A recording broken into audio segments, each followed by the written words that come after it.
नमस्कार, बहुत बहुत स्वागत है आपका। मैं हूं आपके साथ ऋतु ज्ञानवानी और इस बुलेटिन में हम आपको दिखाएंगे 2025 की 25 बड़ी पॉलिटिकल खबरें। ट्रंप का टैरिफ बम, नेपाल में जनजी प्रदर्शन, शी पुतिन मोदी की तिकड़ी, पाकिस्तान की इंटरनेशनल किरकिरी, आतंकिस्तान पर ऑपरेशन सिंदूर की मार, बिहार में मोदी नीतीश की जोड़ी हिट, कैसे टूट गया लालू परिवार, एसआईआर पर घमासान, नवीन को बीजेपी की कमान। देखिए 2025 की 25 सबसे बड़ी सियासी घटनाएं जो इस साल सुर्खियों में रही।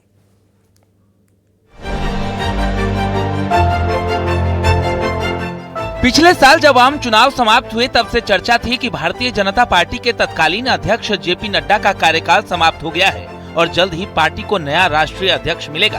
बीजेपी ने देश भर में संगठन के चुनाव की प्रक्रिया शुरू की, लेकिन ये प्रक्रिया धीमी गति से चलती रही। लगभग 1.5 साल बाद बीजेपी ने सबको चौंकाया। बीजेपी ने उत्तर प्रदेश में सांसद पंकज चौधरी को प्रदेश अध्यक्ष घोषित किया और उसी दिन शाम को बिहार के विधायक नितिन नवीन को पार्टी का राष्ट्रीय कार्यकारी अध्यक्ष घोषित कर दिया। सारे बड़े नामों पर जारी अटकलें थम गईं और राजनीतिक विश्लेषकों को बीजेपी ने एक बार फिर चौंकाया। कोई भी ये नहीं सोच रहा था कि नितिन नवीन को पार्टी की कमान सौंपी जा सकती है। 5 बार के बिहार विधायक और मौजूदा कैबिनेट मंत्री नितिन नवीन को बीजेपी का राष्ट्रीय कार्यकारी अध्यक्ष नियुक्त किया गया। वे अभी 45 साल के हैं। इन दोनों नियुक्तियों को बीजेपी आगामी चुनाव को ध्यान में रखकर संगठन में मजबूती लाने और सामाजिक आधार का विस्तार करने की रणनीति के तहत देख रही है। 2025 में बिहार में भारतीय जनता पार्टी ने इतिहास रचा। हाल ही में हुए विधानसभा चुनाव में एनडीए ने बम्पर जीत दर्ज की है। एनडीए ने कुल 243 सीटों में से 204 सीटों पर कब्जा जमाया, जिसमें अकेले बीजेपी ने 89 सीटें जीतकर राज्य की सबसे बड़ी पार्टी का खिताब हासिल किया। जदयू को 83 सीटें मिली, जबकि सहयोगी दलों एलजेपी-आर ने 19 और हम ने 5 सीटों पर जीत दर्ज की। इस जीत के साथ बीजेपी ने बिहार की राजनीति में अपनी पकड़ और मजबूत कर ली है। एनडीए का वोट शेयर रहा 46.7%, जबकि महागठबंधन को सिर्फ 37.5% वोट मिले। विपक्षी गठबंधन को महज 35 सीटें मिली, जिसमें कांग्रेस को महज 6 सीटें। इस जीत के बाद 20 नवंबर 2025 को 10वीं बार नीतीश कुमार ने मुख्यमंत्री के रूप में पदभार संभाला। बिहार के सीएम नीतीश कुमार द्वारा एक सरकारी कार्यक्रम में एक मुस्लिम महिला डॉक्टर का हिजाब हटाने की घटना ने देश भर में सियासी और सामाजिक विवाद खड़ा कर दिया। 15 दिसंबर को पटना स्थित संवाद कार्यक्रम के दौरान जब आयुष डॉक्टर नुसरत परवीन नियुक्ति पत्र लेने पहुंची तो नीतीश कुमार ने उनका हिजाब हटाने का इशारा किया और खुद ही हिजाब हटाने की कोशिश करने लगे, जिसके बाद ये वीडियो वायरल हो गया और इस पर घमासान मच गया।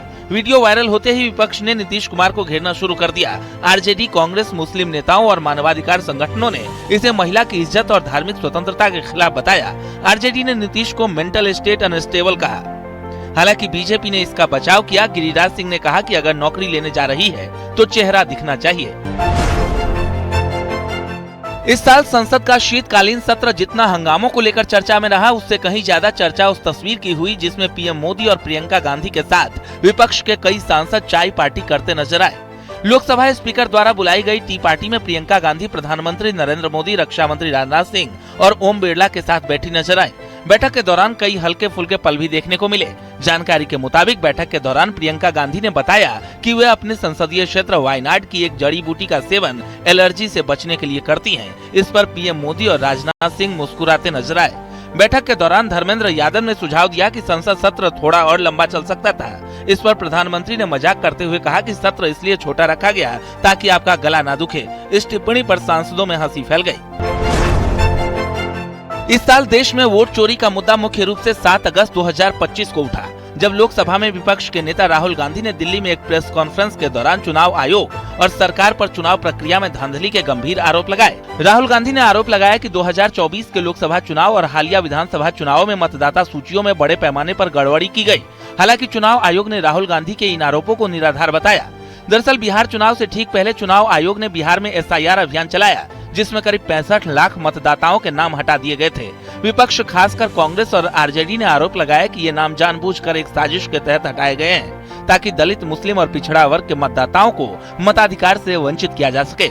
राहुल गांधी ने इस मुद्दे को लेकर 17 अगस्त 2025 को सासाराम, बिहार से वोटर अधिकार यात्रा शुरू की थी। इस 16 दिवसीय यात्रा के दौरान उन्होंने वोट चोर गद्दी छोड़ का नारा दिया और आरोप लगाया कि चुनाव आयोग बीजेपी की शाखा के रूप में काम कर रहा है। विकसित भारत गारंटी फॉर रोजगार एंड आजीविका मिशन बिल यानी BVG रामजी लोकसभा और राज्यसभा से पास होने के बाद राष्ट्रपति की मुहर के बाद कानून बन चुका है। नए कानून में काम के दिनों को 100 से बढ़ाकर 125 कर दिया गया है। पहले केंद्र अनस्किल्ड मजदूरी का पूरा खर्च उठाता था, लेकिन अब सामान्य राज्यों में 60% केंद्र और 40% राज्य खर्च उठाएगी। वहीं उत्तर पूर्व और हिमालयी राज्यों में 90-10 का अनुपात होगा। हालांकि इस बिल पर चर्चा के दौरान दोनों सदनों में खूब हंगामा देखने को मिला। इस दौरान विपक्ष ने बिल के विरोध में जमकर नारेबाजी की। विपक्षी सांसद वेल में पहुंच गए और कागज फेंके, लेकिन हंगामे के बीच बिल ध्वनि मत से पास हो गया। लोकसभा में 14 घंटे चर्चा और राज्यसभा में रात 12 बजे तक इस बिल पर चर्चा चली थी।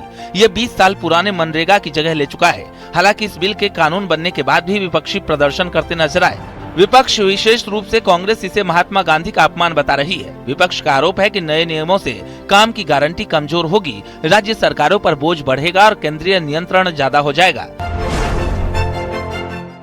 2025 में लालू यादव परिवार में बड़ी कलह सामने आई। पहले बड़े बेटे तेज प्रताप यादव को पार्टी और परिवार से बेदखल किया गया। फिर लालू को किडनी डोनेट करने वाली बेटी रोहिणी आचार्य घर छोड़कर रोती हुई चली गई।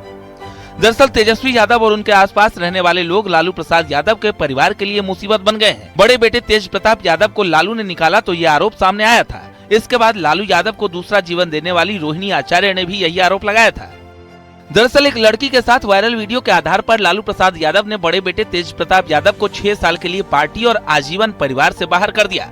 तेज प्रताप यादव पर दहेज प्रताड़ना का केस पहले से चल रहा है। पिछले दिनों जब तेज प्रताप यादव वैशाली के महुआ से अपनी नई पार्टी के नाम पर चुनाव में उतरे, तो लालू परिवार से केवल रोहिणी ने ही अपने भाई के लिए शुभकामना संदेश दिया। कहा जा रहा है कि इसी बात को लेकर तेजस्वी के आसपास रहने वाले लोगों ने परिवार में विवाद बढ़ा दिया। बिहार विधानसभा चुनाव के परिणाम में तेज प्रताप यादव की हार हुई। राष्ट्रीय जनता दल बुरी तरह सिमट गया। सितंबर 2025 में नेपाल में जेनजी के नेतृत्व में एक बड़ा ऐतिहासिक विरोध प्रदर्शन हुआ, जिसने देश की राजनीति को पूरी तरह बदल दिया। आंदोलन की वजह सरकार द्वारा 4 सितंबर 2025 को फेसबुक, यूट्यूब और व्हाट्सएप जैसे 26 प्रमुख सोशल मीडिया प्लेटफॉर्म पर लगाया गया प्रतिबंध था। युवाओं में नेपो किड्स यानी नेताओं के बच्चों की लग्जरी लाइफस्टाइल और बढ़ते भ्रष्टाचार के खिलाफ गहरा गुस्सा था।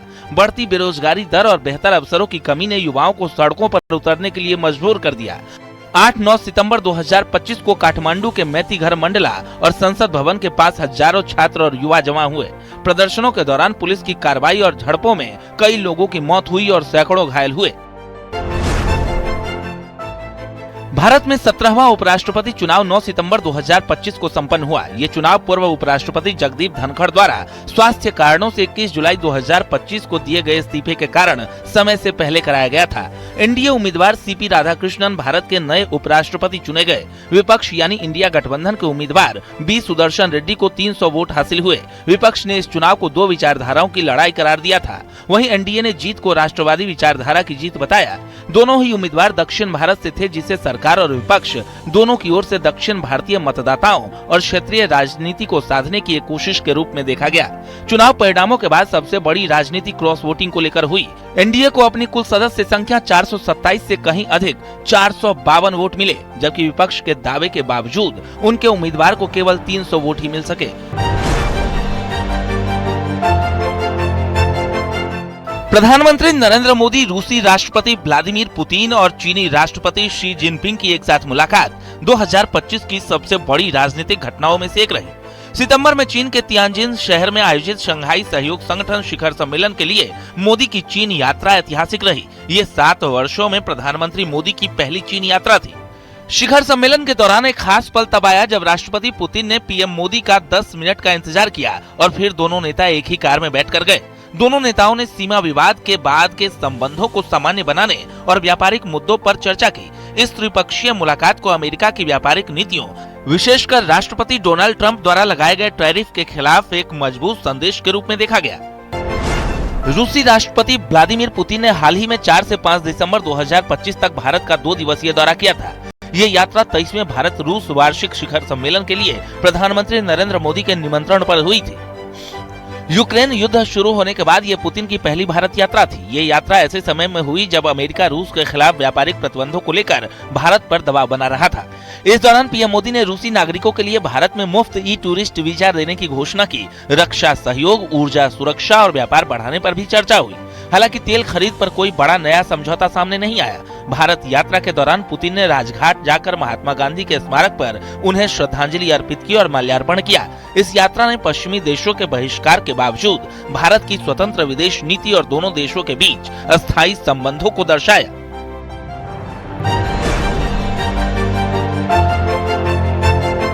दो 2025 में दिल्ली विधानसभा चुनाव में आम आदमी पार्टी को करारी हार का सामना करना पड़ा। पिछले चुनाव में 62 सीटों पर जीतने वाली पार्टी महज 22 सीटों पर ही सिमट गई। अरविंद केजरीवाल समेत कई दिग्गजों को हार का सामना करना पड़ा। साल 2020 के विधानसभा चुनाव में सिर्फ 8 सीटों पर सिमटी बीजेपी ने इस बार 40 सीटें जीतकर इतिहास रच दिया। दिल्ली विधानसभा चुनाव में आम आदमी पार्टी को सत्ता विरोधी लहर के अलावा पार्टी के टॉप नेताओं पर लगे भ्रष्टाचारों के आरोपों का खामियाजा भी उठाना पड़ा। यही वजह रही कि पूर्व सीएम अरविंद केजरीवाल, पूर्व डिप्टी सीएम मनीष सिसोदिया, सौरभ भारद्वाज, सत्येंद्र जैन, सोमनाथ भारती जैसे बड़े नेता चुनाव हार गए। वहीं लगातार तीसरी बार कांग्रेस दिल्ली में खाता तक खोलने में नाकाम रही। आम आदमी पार्टी के उदय से पहले लगातार 3 बार शीला दीक्षित की अगुवाई में दिल्ली की सत्ता पर राज करने वाली कांग्रेस पिछले 3 चुनाव से 1 सीट तक के लिए तरस गई है। 22 अप्रैल 2025 को जम्मू कश्मीर की खूबसूरत वादी पहलगाम में कायराना आतंकी हमला हुआ। इस बार टारगेट थे निहत्थे पर्यटक, वे लोग जो प्रकृति की गोद में सुकून की तलाश में आए थे। 26 लोगों की दर्दनाक हत्या जैसे हमले ने एक बार फिर हमारे जख्मों को कुरेद दिया। पाकिस्तान की यह नापाक हरकत दुनिया के लिए एक स्पष्ट संदेश थी कि आतंक फिर से सिर उठाने की कोशिश कर रहा है। लेकिन इस बार भारत सिर्फ मातम नहीं मनाया, बल्कि पाकिस्तान को नेस्ते नाबूद कर दिया। भारत ने आतंकवाद के खिलाफ ऑपरेशन सिंदूर एक्टिवेट किया, जिसने दुनिया को दिखा दिया कि नया भारत अब सहेगा नहीं, बल्कि मुंह तोड़ जवाब देगा, वो भी दुश्मन के घर में घुसकर। ऑपरेशन सिंदूर, जिसमें आतंक के 9 ठिकाने तबाह हो गए। 7 मई 2025 की तड़के भारतीय वायुसेना और थल सेना ने पाकिस्तान और पीओजेके में 9 आतंकी ठिकानों पर सटीक हमले किए। इन हमलों में बहावलपुर, मुरीद के कोटली और मुजफ्फराबाद जैसे क्षेत्रों में जैश ए मोहम्मद और लश्कर तैयबा के ठिकानों को निशाना बनाया गया। करीब 20 साल बाद अलग थलग पड़े चचेरे भाई उद्धव ठाकरे और राज ठाकरे ने एक बार फिर सार्वजनिक मंच साझा किया। 5 जुलाई 2025 को प्राथमिक विद्यालयों में 3 भाषा नीति को वापस लेने के बाद महाराष्ट्र सरकार के फैसले का जश्न मनाने के लिए मुंबई में एक विशाल विजय सभा के लिए एक साथ आए। शिवसेना यूबीटी के प्रमुख उद्धव ठाकरे और महाराष्ट्र नवनिर्माण सेना के अध्यक्ष राज ठाकरे मराठी पहचान और भाषा की अपनी मजबूत वकालत के लिए जाने जाते हैं। ठाकरे ब्रदर्स इससे पहले आखिरी बार 2005 में मालवन विधानसभा उपचुनाव के लिए प्रचार के दौरान एक साथ मंच पर देखे गए थे, जो पूर्व मुख्यमंत्री नारायण राणे के शिवसेना छोड़ने के बाद हुआ था। उसी साल बाद में राज ठाकरे ने पार्टी से नाता तोड़ लिया और 2006 में एमएनएस का गठन किया। शिवसेना यूबीटी और महाराष्ट्र नवनिर्माण सेना की संयुक्त रैली को शिवसेना ऐतिहासिक बताया। राष्ट्रीय स्वयंसेवक संघ ने साल 2025 में अपनी स्थापना के 100 साल पूरे कर लिए। संघ की स्थापना 27 सितंबर 1925 को नागपुर में डॉक्टर केशव बलिराम हेडगेवार द्वारा विजयादशमी के दिन की गई थी। राष्ट्रीय स्वयंसेवक संघ के 100 साल पूरे होने पर प्रधानमंत्री नरेंद्र मोदी ने खास स्मारक डाक टिकट और स्मारक सिक्का जारी किया।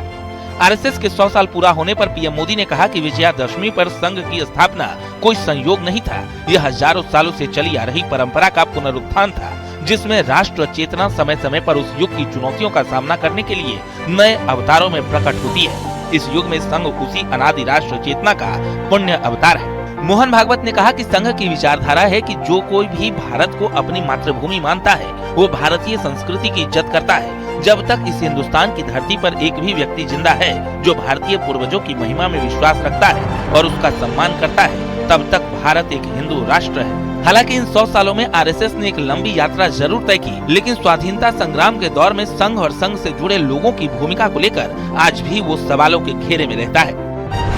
डोनाल्ड ट्रंप ने 20 जनवरी 2025 को संयुक्त राज्य अमेरिका के 47वें राष्ट्रपति के रूप में शपथ लेकर अपने दूसरे कार्यकाल की शुरुआत की थी। राष्ट्रपति बनते ही ट्रंप ने अमेरिका फर्स्ट नीति को कड़ाई से लागू किया।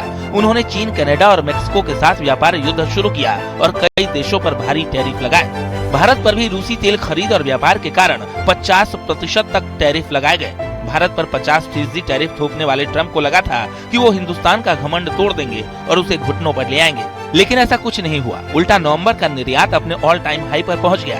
भारत का निर्यात डेटा देखकर ट्रंप भी हैरान होंगे। उनको ये हैरानी होनी भी चाहिए, लेकिन भारत के लिए ये इतना आसान भी नहीं था। हिंदुस्तान ने टैरिफ से निपटने के लिए ऐसी कई रणनीतियां बनाई जो कारगर साबित हुई। भारत ने टैरिफ के प्रभाव को कम करने के लिए कई रणनीतियां अपनाई, जिनमें निर्यात को विविधतापूर्ण बनाना, जीएसटी सुधारों का लाभ उठाना और रुपए की गिरावट का उपयोग करना शामिल था। इन उपायों से भारत के निर्यात में वृद्धि हुई और अमेरिकी टैरिफ का असर कम हुआ। अमेरिकी राष्ट्रपति डोनाल्ड ट्रंप जब चुनाव जीतकर दूसरी बार अमेरिका के राष्ट्रपति चुने गए थे, तब उन्होंने उद्योगपति एलन मस्क को विशेष सलाहकार के रूप में नियुक्त किया था। ट्रंप के चुनावी वादे के मुताबिक दूसरे कार्यकाल में ही डिपार्टमेंट ऑफ गवर्नमेंट एफिशिएंसी यानी DOGI भी बनाया, जिसका उद्देश्य बेफिजूल सरकारी खर्चों में कटौती करना था। मस्क को इस विभाग की जिम्मेदारी दी गई। समय बीतता गया और इस दौरान उपजे तमाम विवादों को नजरअंदाज करते हुए मस्क ने ट्रंप की उम्मीदों पर खरा उतरने की पूरी कोशिश की, लेकिन अब मस्क ने खुद ही ट्रंप प्रशासन से अपने रिटायरमेंट की घोषणा कर दी। वजह थी ट्रंप का बिग ब्यूटीफुल बिल। इस बिल का एलन मस्क ने खुलकर विरोध किया था। इस बिल से टेस्ला को $1.2 अरब का नुकसान होने का अनुमान था। मस्क और ट्रंप की दोस्ती की चर्चा सिर्फ अमेरिका ही नहीं पूरी दुनिया में हुई थी। ट्रंप के चुनावी अभियान को एलन मस्क ने ही फंड किया था और सरकार गठन के बाद व्हाइट हाउस के कई बड़े फैसलों में मस्क का हस्तक्षेप था। सरकार में दखलंदाजी का असर मस्क को विरोध के रूप में भी झेलना पड़ा और इसका असर उनके बिजनेस, खासतौर पर टेस्ला पर पड़ा था। इतना ही नहीं, एलन मस्क के स्टारलिंक सैटेलाइट सिस्टम को अमेरिकी एयर ट्रैफिक सिस्टम में शामिल करने का प्रस्ताव फेडरल एविएशन एडमिनिस्ट्रेशन ने खारिज कर दिया। इससे मस्क को बड़ा झटका लगा था। इसके बाद तो दोस्ती में तलवार खिंच गई। भारत में जीएसटी प्रणाली में बड़े बदलाव किए गए, जिन्हें जीएसटी 2.0 सुधारों के रूप में 22 सितंबर 2025 से लागू कर दिया गया। 56वीं जीएसटी काउंसिल की बैठक के बाद लिए गए इन फैसलों का मुख्य उद्देश्य टैक्स संरचना को सरल बनाना और आम जनता पर बोझ कम करना था। पहले 4 टैक्स स्लैब थे, जिसे हटाकर 3 स्लैब किया गया। आवश्यक वस्तुओं पर दैनिक उपयोग की चीजों को 5% टैक्स स्लैब में रखा गया। एसी, 32 इंच से बड़ी TV, washing machine, refrigerator, cement और 350 सीसी से कम की मोटरसाइकिलें अब 18% टैक्स पर हैं, जो पहले 28% पर था। आम नागरिकों को बड़ी राहत देते हुए स्वास्थ्य और जीवन बीमा प्रीमियम को जीएसटी से पूरी तरह मुक्त कर दिया गया। तंबाकू उत्पाद, SUVs, निजी जेट पर अब 40% जीएसटी लगता है। रिटर्न फाइलिंग और रिफंड की प्रक्रिया को भी सरल और तेज किया गया है। 5 अप्रैल 2025 को राष्ट्रपति की मंजूरी मिलने के बाद वक्फ संशोधन विधेयक 2025 कानून बन चुका है। विपक्षी दलों और कई मुस्लिम संगठनों के विरोध के बावजूद लोकसभा ने 3 अप्रैल को तड़के और राज्यसभा ने 4 अप्रैल को तड़के इसे मंजूरी दी गई। लोकसभा में इसके समर्थन में 288 और विरोध में 232 वोट पड़े थे, जबकि ऊपरी सदन में इसके पक्ष में 128 और विरोध में 95 वोट पड़े। नए वक्फ कानून का मुख्य उद्देश्य वक्फ संपत्तियों का दुरुपयोग, पक्षपात और अतिक्रमण से रोकना है। सरकार का कहना है कि ये कानून मुस्लिम विरोधी नहीं है, बल्कि इसका उद्देश्य वक्फ संपत्तियों के सही प्रबंधन और संरक्षण को सुनिश्चित करना है। राष्ट्रपति मुर्मू के हस्ताक्षर के बाद अब ये कानून पूरे देश में लागू हो गया है, जिसमें वक्फ संपत्तियों की सुरक्षा और उचित उपयोग को लेकर नई दिशा मिलेगी। इस कानून के लागू होने से वक्फ संपत्तियों के प्रशासन में सुधार की उम्मीद जताई जा रही है। नए प्रावधान के तहत वक्फ बोर्डों में गैर मुस्लिम सदस्यों और महिलाओं को शामिल करना अनिवार्य किया गया है। वक्फ ट्रिब्यूनल की संरचना में बदलाव किया गया है। झारखंड के पूर्व मुख्यमंत्री और झारखंड मुक्ति मोर्चा के संस्थापक शिबू सोरेन का 4 अगस्त को निधन हो गया। झारखंड के संथाल आदिवासी समुदाय में जन्मे शिबू सोरेन का बचपन संघर्ष से भरा था। 1973 में उन्होंने झारखंड मुक्ति मोर्चा का गठन किया, जिसका उद्देश्य बिहार के जंगल और आदिवासी इलाकों से अलग झारखंड राज्य बनाना था। लगभग 3 दशकों के संघर्ष के बाद उनका उद्देश्य साल 2000 में हासिल हुआ था। 1980 से 2019 तक दुमका सीट से चुनाव लड़कर वो कई बार लोकसभा पहुंचे थे। 2019 में उन्हें बीजेपी उम्मीदवार सुनील सोरेन के हाथों हार का सामना करना पड़ा था। इसके अलावा वो 3 बार साल 2005, 2008-9 और फिर 2009-10 तक झारखंड के मुख्यमंत्री रहे। 7 फरवरी 2024 को उत्तराखंड ने ऐसा अध्याय लिखा जो भारतीय लोकतंत्र के इतिहास में स्वर्ण अक्षरों में दर्ज हो गया। मुख्यमंत्री पुष्कर सिंह धामी के नेतृत्व में उत्तराखंड देश का पहला राज्य बना, जिसने सामान्य नागरिक संहिता को विधानसभा में पारित कर लागू कर दिया। ये केवल एक कानून नहीं, बल्कि सामाजिक न्याय, लैंगिक समानता की दिशा में एक सशक्त पहल है। इसका उद्देश्य है विवाह, तलाक, गोद लेना, उत्तराधिकार जैसे व्यक्तिगत कानूनों में कोई भेदभाव न हो और सभी नागरिकों को समान अधिकार मिले। यूसीसी के तहत अब उत्तराखंड में विवाह, तलाक, गोद लेने और उत्तराधिकार पर एक समान कानून होगा। बहुविवाह और एक तरफा तलाक पर रोक होगी। बेटी और बेटे को समान संपत्ति अधिकार दिया गया। शादी का रजिस्ट्रेशन अनिवार्य किया गया। लिव इन रिलेशनशिप का रजिस्ट्रेशन अनिवार्य किया गया। किसी भी नागरिक को बच्चे को गोद लेने का समान अधिकार दिया गया है। प्रधानमंत्री नरेंद्र मोदी की लीडरशिप में दक्षिण अफ्रीका G20 समिट ने पहली बार ग्लोबल साउथ को एकजुट कर पश्चिमी देशों की दादागिरी को चुनौती दी। अफ्रीका की अस्थायी सदस्यता, digital public infra model, finance और सप्लाई चेन रिफॉर्म जैसे फैसलों ने अमेरिका यूरोप का दबदबा कमजोर किया। अब दुनिया के नियम भारत अफ्रीका जैसे उभरते देशों की प्राथमिकताओं पर बन रहे हैं और नया वर्ल्ड ऑर्डर ग्लोबल साउथ के हाथ में शिफ्ट हो रहा है। इतिहास गवाह है कि सदियों से दुनिया के नियम चंद अमीर देश तय करते आए हैं, लेकिन 22 और 23 नवंबर 2025 को जोहान्सबर्ग में जो हुआ उसने पुरानी विश्व व्यवस्था की नींव हिला दी। पहली बार अफ्रीका की धरती पर G20 का शिखर सम्मेलन हुआ। ये महज एक बैठक नहीं थी, ये ग्लोबल साउथ का शक्ति प्रदर्शन था। मुंबई में 26/11 आतंकी हमले की साजिश में अहम भूमिका निभाने वाले आतंकी तहव्वुर हुसैन राणा को अमेरिका से भारत लाने की घटना इस साल की बड़ी घटना रही।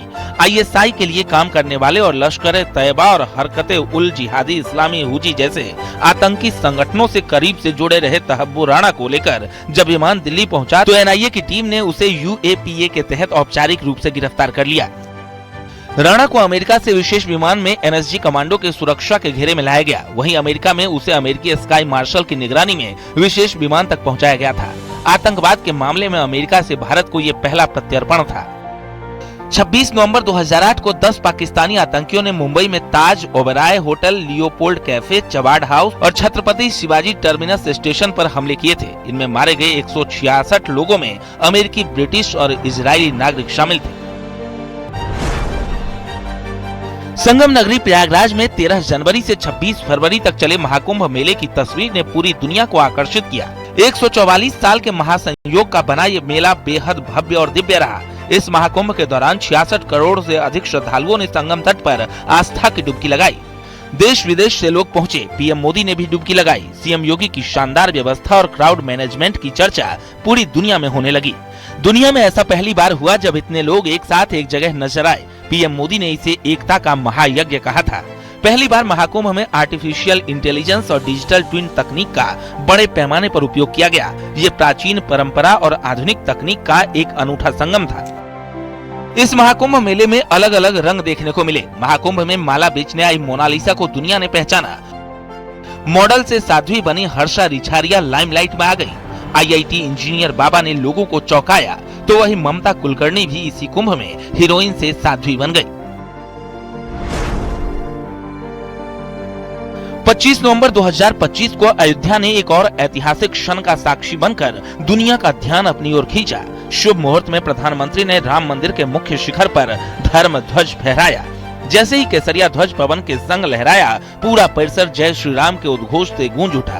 क्षण भर में वातावरण आध्यात्मिक ऊर्जा से भर गया और श्रद्धालुओं की भावनाएं उमंग में बदल गई और राम भक्तों की 500 सालों की प्रतीक्षा पूर्ण हो गई और इसी के साथ राम मंदिर का निर्माण संपूर्ण हो गया। धर्म ध्वज फहराने से पहले वैदिक मंत्रोच्चार के बीच व्यापक पूजन अर्चन संपन्न हुआ। यज्ञ कुंडों से उठती आहुतियों की सुगंध और नगाड़ों की गूंज ने समारोह को भव्यता प्रदान की। PM ने ध्वजारोहण कर राष्ट्र को सनातन परंपरा की अखंडता, आस्था और सांस्कृतिक स्वाभिमान का संदेश दिया। 7000 अतिथि समारोह के साक्षी बने, जिसमें राष्ट्रीय स्वयंसेवक संघ के प्रमुख मोहन भागवत, राज्यपाल आनंदीबेन पटेल, मुख्यमंत्री योगी आदित्यनाथ, धर्मगुरु, व्यापार जगत के प्रमुख लोग, दलित, वंचित, किन्नर और अघोरी समुदाय के प्रतिनिधि शामिल रहे।